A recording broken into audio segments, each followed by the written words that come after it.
Hello दोस्तों। पिछले video में हमने ईएसआर के बारे में देखा था, इसकी नॉर्मल इन्फॉर्मेशन देखी थी।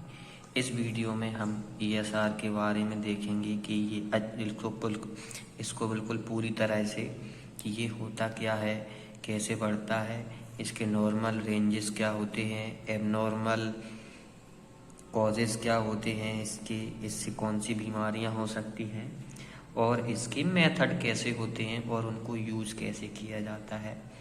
ये सारी चीज़ें हम इस वीडियो में देखेंगे। तो स्वागत है आपका बाबा एमएलटी के एक और वीडियो में। जुड़े रहिए हमारे साथ ऐसे ही कई वीडियो के लिए। तो चलिए देखते हैं कि ईएसआर होता क्या है। हम शुरू से देखेंगे। ईएसआर का फुल फॉर्म होता है एरिथ्रोसाइट सेडिमेंटेशन रेट। आप जानते ही होंगे एरिथ्रोसाइट का मतलब होता है रेड ब्लड सेल्स, इनको हम एरिथ्रोसाइट कहते हैं। और सेडिमेंटेशन का मतलब होता है सेडिमेंट होना, यानी कि नीचे कोई चीज़ सेडिमेंट हो जाती है। जैसे गिलास में जब हम कोई चीज़ घोलते हैं जो घुलनशील नहीं होती है तो वो कुछ समय बाद सेडिमेंट हो जाती है नीचे। और रेट, तो erythrocyte sedimentation rate is the rate at which RBC settle in a column of blood in 1 hour। यानी कि इसका मतलब है एरिथ्रोसाइट सेडिमेंटेशन रेट वो रेट है जिसमें आरबीसी सेटल होती है in a column of blood in 1 hour. यानी कि ब्लड के फॉर्म में जो आरबीसी सेटल होती है उसको हम एरिथ्रोसाइट सेडिमेंटेशन रेट कहते हैं। आपको समझाने के लिए मैं बता दूं कि जब हम एक टेस्ट ट्यूब में ब्लड का सैंपल लेते हैं तो 1 घंटे बाद जब उसको 1 घंटे के लिए छोड़ देते हैं तो उसमें आरबीसी नीचे सेटल हो जाती है। उसी को एरिथ्रोसाइट सेडिमेंटेशन रेट कहा जाता है। इसकी नॉर्मल वैल्यूज होती हैं, न्यूबॉर्न्स होते हैं जो उनमें होती है 0 to 2 mm/आवर। mm का मतलब है मिलीमीटर्स।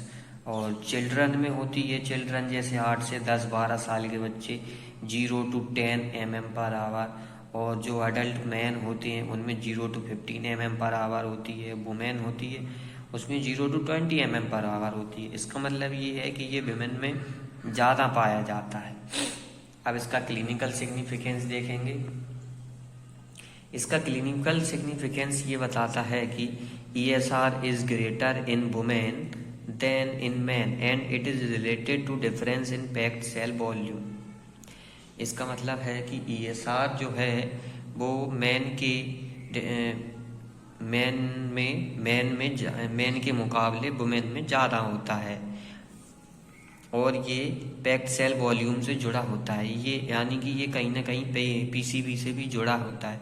पीसीबी का वीडियो, हमारा अगला वीडियो पीसीबी के लिए आएगा।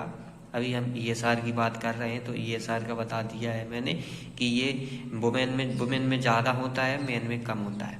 ड्यूरिंग प्रेगनेंसी, यानी कि प्रेगनेंसी के दौरान ईएसआर, यहाँ पे ईएसआर था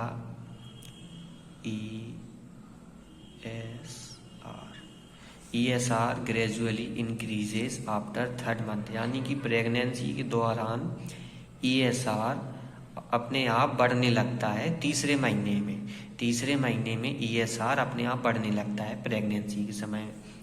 and returns to normal in about 3 to 4 weeks of delivery. यानी कि ये डिलीवरी के 3-4 सप्ताह बाद अपनी नॉर्मल रेंज पे आने लगता है। एबनॉर्मल कॉजेज ऑफ ESR, इसके कॉजेज क्या होते हैं, जैसे कि ट्यूबरकुलोसिस होता है, एनीमिया होता है, रियूमेटॉइड अर्थराइटिस होता है, कैंसर, इन्फेक्शन किसी भी तरह का होता है, वायरल हो सकता है, बैक्टीरियल हो सकता है, पैरासिटिक हो सकता है, thyroid, heart disease, diabetes, parasitic infection. इसके मेथड होते हैं, वेस्टर्न ग्रेन्स होता है और विंट्रॉप्स होते हैं। 2 इसके मेथड होते हैं, हम मेथड को भी देखेंगे। ये है वेस्टर्न ग्रेन्स मेथड। इसको देखते हैं कि इसको किसने किया था। अल्फ्रेड वेस्टर्न ग्रेन्स एक साइंटिस्ट थे, स्वीडिश साइंटिस्ट थे, जिन्होंने इसको किया था पहली बार। Alfred Westerngren was a Swedish physician and researcher who developed the Westerngren's method for measuring erythrocyte sedimentation rate in 1921. 1921 में इनने इसको डेवलप किया था। ये स्वीडिश थे, स्वीडिश यानी कि ये स्वीडन में रहने वाले थे, इसलिए इनको स्वीडिश कहा जाता है। फिजिशियन एंड रिसर्चर, फिजिशियन थे और रिसर्चर थे। इंट्रोडक्शन में देखेंगे, the Westergren method is a widely used technique for measuring erythrocyte sedimentation rate. यानी कि Westergren method widely used method है। वाइडली का मतलब है ये मेथड सबसे ज़्यादा यूज्ड होता है ईएसआर के लिए। यार स्टेप बाय स्टेप, अब हम स्टेप बाय स्टेप इसका ओवरव्यू लेंगे कि ये कैसे होता है, फिर इसका प्रोसीजर भी मैं अलग से बताऊंगा आपको। अभी आप थोड़ा समझेंगे तब जाके आप प्रोसीजर समझ पाएंगे। ब्लड कलेक्शन करना होता है हमें। Collect 1 to 2 ml of venous blood in a citrate tube. Citrate tube होता है जो सिट्रेट बाइल होती है, उसमें हम वीनस ब्लड लेंगे। डिल्यूशन में डिल्यूट द ब्लड 1:4, यानी कि 1/4 के रेशियो से हम इसको डिल्यूट करेंगे। किससे? 0.85% सोडियम क्लोराइड सॉल्यूशन के साथ। Westergren tube place the diluted blood in a vertical Westergren tube, यानी कि ब्लड डिल्यूटेड ब्लड है, वेस्टर्नग्रेन ट्यूब में प्लेस कर दो। इसकी लेंथ होती है 30 मिलीमीटर, ये लॉन्ग होता है, यानी कि 30 सेंटीमीटर इसकी लंबाई होती है, और 2.5 mm इसका डायमीटर होता है। इसकी एक खासियत रहती है, ये दोनों तरफ से ओपन रहता है, बोथ साइड ओपन रहता है, open from both side. Incubation यानी कि इसको रूम टेम्परेचर पे हम रख सकते हैं, इसके लिए कुछ अलग से करना नहीं पड़ता है।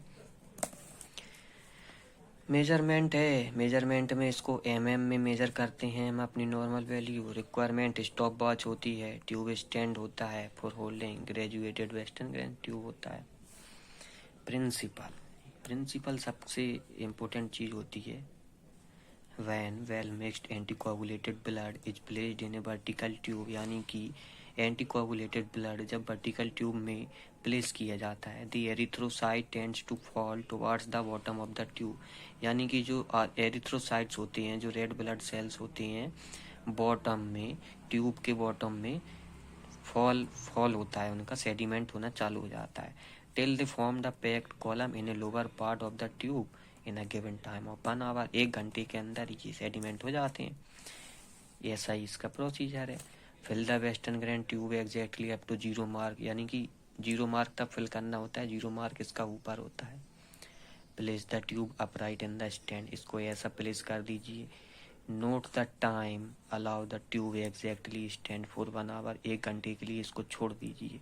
Exactly after 1 hour note the level to which the red cell column has fallen, 1 घंटे के बाद इसके लेवल नोट कर लीजिए कि कितने टाइम पे इसकी कितनी वैल्यू आई है, उससे आपको टेस्ट का पता चल जाएगा कि कितने इसके लेवल बढ़े हुए हैं या घटे हुए हैं। अब हम देखेंगे दूसरा मेथड जो है विंट्रॉप्स मेथड। ये इसका दूसरा मेथड है जिसको बोलते हैं विंट्रॉप्स मेथड। इसमें ये भी ईएसआर के लिए यूज करता है। इसमें ये it is a narrow glass tube, ये नैरो ग्लास ट्यूब होता है। इसकी लेंथ होती है 11 सेंटीमीटर और कह सकते हैं 110 मिलीमीटर। इसका डायमीटर होता है 2 mm और इसका जो लोअर एंड होता है वो क्लोज होता है, बंद रहता है और फ्लैट होता है। ग्रेजुएशन, ये भी ग्रेजुएटेड रहता है, graduation from 0 to 100 mm in both ascending and descending order, यानी कि ये इस साइड से 0 to 100 रहता है और इस साइड से भी 0 to 100 रहता है, असेंडिंग और descending order. Specimen fresh fasting EDTA anticoagulated blood, इसमें भी एंटीकोagulated ब्लड लगता है। इसके लिए रिक्वायरमेंट होती है Pasteur pipette, Wintrobe tube, stopwatch, tube stand. Requirement ज़्यादातर दोनों की सेम ही रहती है, थोड़ा बहुत अंतर रहता है। इसके प्रोसीजर में देखेंगे तो है मिक्स द ब्लड केयरफुली, यानी कि ब्लड को मिक्स कर लीजिए। जब हम सैंपल लेते हैं तो उसको मिक्स करना होता है बाइल के अंदर। Fill the Wintrobe tube, Wintrobe tube में फिल करिए। The zero mark by using Pasteur paper, zero mark से या जीरो मार्क तक। Place the tube in exact vertical position in the stand, stand में ट्यूब को place करिए। And set the timer for 1 hour, 1 घंटे के लिए टाइमर सेट कर दीजिए। At the end of 1 hour, जैसे ही 1 घंटा खत्म होता है, note the level of erythrocyte column, हम अपनी वैल्यू नोट कर लेंगे और ये हमारा विंट्रॉप्स मेथड कंप्लीट हो जाता है। अब